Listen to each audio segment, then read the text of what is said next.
नमस्कार दोस्तों, आप सभी पर माँ का आशीर्वाद और बजरंगबली की कृपा सदैव बनी रहे। अष्ट सिद्धि और नवनिधियों के दाता हनुमान जी की कृपा सरल उपायों से और सरल पूजा विधि से प्राप्त हो जाती है।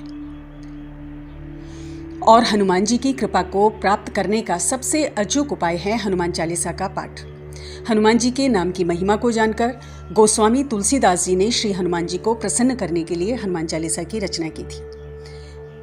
हनुमान चालीसा के निरंतर पाठ से जीवन की सभी बाधाएं स्वतः समाप्त हो जाती हैं और हनुमान जी की असीम कृपा तुरंत प्राप्त होती है। लेकिन कई बार निरंतर हनुमान चालीसा का पाठ करने के बाद भी कुछ भक्तों को इसका फल प्राप्त नहीं होता, उनके जीवन से दुख समाप्त नहीं होता। तो ऐसा क्यों होता है? क्योंकि हनुमान जी तो अतिशीघ्र प्रसन्न होने वाले भगवान हैं और विशेषकर हनुमान चालीसा के पाठ करने वाले भक्त को बहुत स्नेह करते हैं, उसकी हर प्रकार से रक्षा करते हैं। तो आज इस वीडियो में हम बात करेंगे कुछ ऐसे ही कारणों की जिनकी वजह से हनुमान चालीसा का संपूर्ण फल एक व्यक्ति को प्राप्त नहीं होता है। तो सबसे पहला जो कारण है उसके बारे में बात करते हैं। दोस्तों, श्री हनुमान जी दृढ़ संकल्प वाले हैं एवं भाव प्रधान हैं। इसीलिए हनुमान जी की पूजा में कभी भी लापरवाही नहीं बरतनी चाहिए और पूर्ण भाव के संग उनका पाठ करना चाहिए। हनुमान चालीसा का पाठ कई बार भक्त इतनी तेजी से करते हैं कि उन्हें खुद भी समझ में नहीं आता कि वो क्या बोल रहे हैं। हनुमान जी की उपासना में या जिनकी भी आप उपासना कर रहे हैं, जिन भी इष्ट की आप उपासना कर रहे हैं, उसमें सिर्फ फॉर्मेलिटी ना करें। अगर आप पाठ भक्ति से नहीं करते हैं, भाव से नहीं करते हैं, तो ये ऐसा ही हो जाएगा जैसे बिना सिम का मोबाइल प्रयोग करना जिससे कॉल लग ही नहीं सकती। तो जो भाव भक्त के होते हैं वो उसे हनुमान जी से जोड़ते हैं, ना कि फॉर्मेलिटी के लिए किया गया पाठ। हनुमान चालीसा पढ़ने का अर्थ है कि आप अपने प्रभु की महिमा पढ़ भी रहे हैं और हनुमान जी को सुना भी रहे हैं। तो अगर इसे पढ़ते वक्त भाव नहीं होगा तो पाठ का कोई लाभ नहीं है। इसके साथ ही एक चित्त होकर पाठ करना चाहिए, ध्यान इधर उधर नहीं भटकना चाहिए। ऐसा ना हो कि शरीर से, मुंह से तो आप पाठ कर रहे हैं लेकिन मन और दिमाग कहीं और ही भटक रहा है। ऐसे में भी पाठ का संपूर्ण फल प्राप्त नहीं होता। तो इन चीज़ों का ध्यान पाठ करते समय भक्तों को अवश्य रखना चाहिए। दूसरा कारण कि पाठ का फल क्यों नहीं मिलता, इसके बारे में बात करते हैं। हनुमान चालीसा पढ़ते हैं तो सफाई का विशेष ध्यान रखें। बिना स्नान किए पूजा में नहीं बैठना चाहिए। स्नान के बाद साफ वस्त्र आपको धारण करना चाहिए। पूजा स्थल की नियमित सफाई करें। मांसाहार हनुमान जी की पूजा में सर्वथा वर्जित है। तो अगर आप नियमित हनुमान चालीसा का पाठ करते हैं तो सात्विक भोजन ग्रहण करना चाहिए। जैसा अन्न वैसा मन। भोजन जैसा हम ग्रहण करते हैं दोस्तों, उसी प्रकार का हमारा मन, हमारी बुद्धि, हमारे विचार हो जाते हैं। सूतक या पातक में हनुमान जी की पूजा वर्जित है।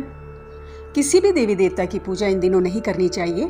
तो ऐसे समय में आपको मानसिक जप करना चाहिए। इसके अलावा पूजा स्थल पर शांति रहे, इस चीज़ का ध्यान रखें। पूजा के दौरान घर में टीवी ना चले, गीत संगीत ना चल रहा हो, क्योंकि फिर आपका ध्यान इधर उधर भटकेगा। तो इस चीज़ का आपको ध्यान रखना चाहिए। तीसरा कारण जानते हैं।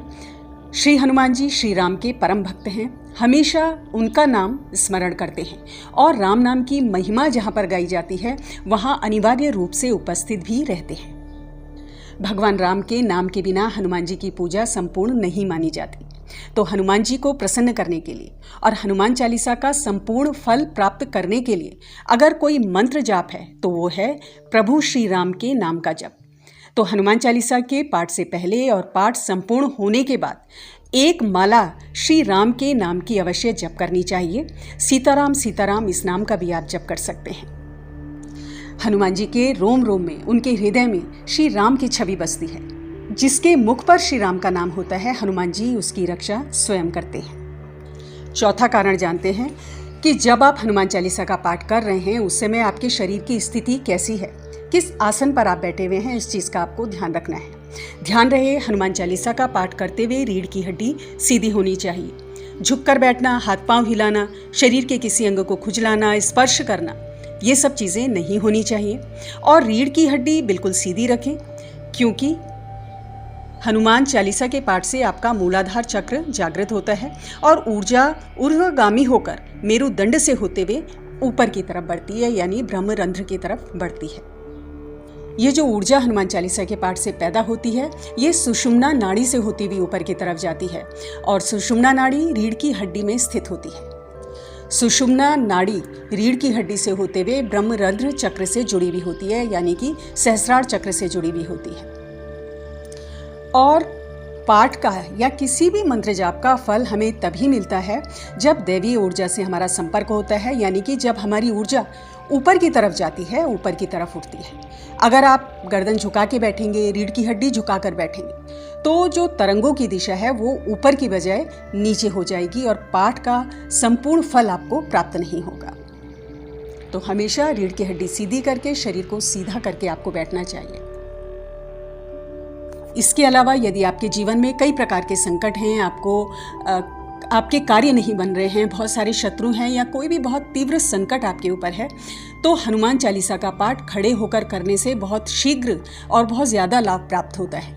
लेकिन आपको ये ध्यान रखना है कि खड़े होने पर भी आसन के ऊपर ही आपको खड़े होना है, सीधे भूमि पर या नंगे पांव खड़े नहीं होना है, क्योंकि नंगे पांव पाठ अगर आप करते हैं तो आपकी जो पूजा पाठ की ऊर्जा है वो आपसे होती हुई भूमि में प्रवेश कर जाती है।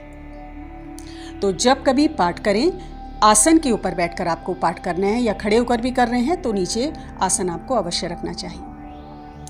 5वां कारण जानते हैं। यदि दोस्तों हनुमान चालीसा आप पढ़ रहे हैं, हनुमान जी की भक्ति कर रहे हैं, तो हनुमान जी के आदर्शों को आपको समझना होगा, उनका सम्मान करना होगा। हनुमान जी का जो चरित्र है वो सेवा का, परहित का अनूठा उदाहरण है, अनोखा उदाहरण है। अपने प्रभु श्री राम में उनका चित्त हमेशा रमता है, उनकी सेवा में रमता है, इधर उधर नहीं भटकता। तो हनुमान जी की भक्ति जो व्यक्ति करता है उसे हनुमान जी में पूर्ण समर्पण रखना चाहिए। इधर उधर मन का भटकाव ना हो। ऐसा ना हो कि कुछ दिन पाठ किया फिर लगा कि कार्य सफल नहीं हो रहा है, पाठ का फल नहीं मिल रहा है, तो कोई दूसरा पाठ शुरू कर दिया। ऐसा ना करें। एक निष्ठ होकर उनकी भक्ति करने वाले को हनुमान जी कभी निराश नहीं करते।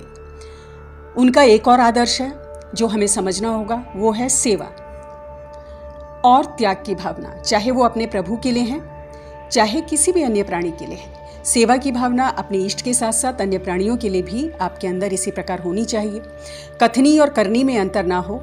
ऐसा ना हो कि एक तरफ तो आप मंदिर में बैठकर पूजा पाठ कर रहे हैं, वहीं दूसरी तरफ किसी का दिल दुखा रहे हैं, किसी निर्दोष को पीड़ा पहुंचा रहे हैं या व्यसन कर रहे हैं, किसी भी तरह का गलत कार्य कर रहे हैं, तो ऐसे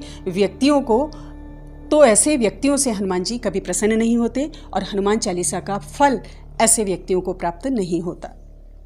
असीमित बलशाली होते हुए भी एक संयमित जीवन हनुमान जी ने हमेशा दिया है और अपनी जीत का सारा श्रेय वो अपने प्रभु श्री राम को देते हैं। ये उनका बड़प्पन है। तो ये सब उनके जो आदर्श हैं, उन आदर्शों को यदि उनका भक्त अपने जीवन में उतारता है तो ऐसा हो ही नहीं सकता कि हनुमान जी की भक्ति का, हनुमान चालीसा के पाठ का फल ना मिले। तो दोस्तों, ये कुछ कारण थे जिनकी वजह से हनुमान जी की भक्ति का, हनुमान चालीसा के पाठ का फल एक भक्त को प्राप्त नहीं हो पाता है। अगली वीडियो में बहुत जल्द मिलती हूँ। तब तक के लिए आप अपना ध्यान रखें, स्वस्थ रहें, खुश रहें, मस्त रहें। जय माता दी, जय बजरंग बली।